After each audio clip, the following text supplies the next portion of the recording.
Hello everyone, চলে আসলাম নতুন আরেকটা ব্লগ নিয়ে প্রতিদিনের মতো। তো আজকে তোমাদের সাথে কোনো রান্নার ব্লগ শেয়ার করব না, আজকে নিয়ে আসলাম একটা শরবতের রেসিপি। তো আজকের শরবতের রেসিপিটা কি দিয়ে তৈরি করলাম, খুবই সিম্পলভাবে আর কি, ঘরে বা যা যা থাকে সেই সব জিনিস দিয়ে আর কি তৈরি করছি।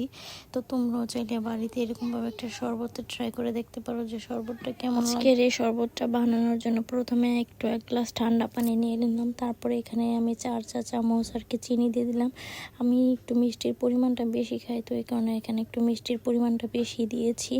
তারপরে এখানে দিয়ে দিব তোমার ইসবগুলের ভুসি, লেবু, সাথে দিব বিট লবণ, সব কিছু। তোমরাও কিন্তু চাইলে বাড়িতে এরকমভাবে শরবত ট্রাই করতে পারো, কিন্তু আজকে আমি একটা জিনিস ভুলে গিয়েছিলাম এখানে বরফ দিতে। তোমরা কিন্তু চাইলে বরফ দিতে পারো, আমার যেহেতু প্রবলেম আছে ঠান্ডার, তো এই কারণে আমি এখানে বরফ দিইনি। তো এখানে কিন্তু আবার এই যে আমার হাতে ভুসি নিয়েছি। তোমরা কিন্তু চাইলে ট্যাংও অ্যাড করতে পারো সাথে, আমি ট্যাংয়ের ফ্লেভারটা সহ্য করতে পারি না, তো যার কারণে আমি এখানে ট্যাং দিইনি। এখানে আমি বেশি করে ভুসিটা দিয়েছি, কারণ ভুসির শরবত খেতে আমার খুবই ভালো লাগে। তারপরে এখানে আবার আমি দিয়ে দিব তোমার বিট লবণ দিব, সাথে কিন্তু লেবু দিব। আমি কিন্তু এখানে অনেকটা পরিমাণ লেবু দিব।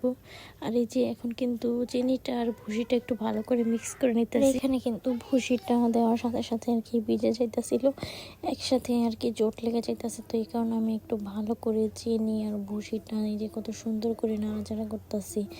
আর এখানে কিন্তু এই যে একটু একটু করে লেবুটাও চেপে দিতেছিলাম, কারণ লেবুটার আর কি রসটা কেমন বের হইতেছিল না, তো যার কারণে আমার একটু লেট হইতেছিল লেবু দিতে। আর এখানে কিন্তু আমি অনেকটা লেবু দিয়েছি, মানে একটা লেবু ছোট, তো এটা আমি আর কি পুরোটাই এখানে দিয়ে দিয়েছি, কারণ লেবুর ফ্লেভারটা খুবই ভালো লাগে। আর এখানে কিন্তু বিট লবণ দিব, যার কারণে একটু বিট লবণ নিয়ে নিতেছি। আমাদের বিট লবণ প্রায় শেষ, অল্প একটু আছে। তো এখানে কিন্তু বেশি বিট লবণ দেওয়া যাবে না, বেশি দিলে কিন্তু আবার বেশি কটা হয়ে যাবে। এখানে কিন্তু আমি পরিমাণ মতোই বিট লবণ দিয়ে দিতেছি। আর তোমাদের কাছে আমার এই শরবতের রেসিপিটা কেমন লাগলো তোমরা কিন্তু অবশ্যই আমাকে কমেন্ট করে জানাবে।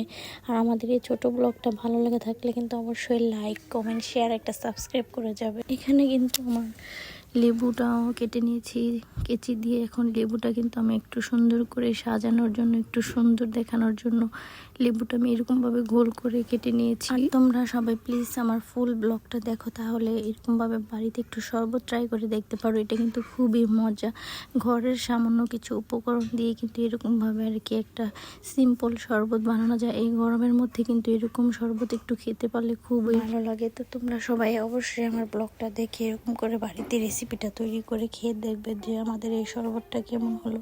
এখন আমি উপরের থেকে দেখতে পেলাম যে অনেকগুলো ভুসি ভালো করে ভিজে গিয়েছে, তো এই কারণে আমি একটু চামচটা দিয়ে ভালো করে নাড়াচাড়া করে দেখতেছি যে কেমন হয়েছে।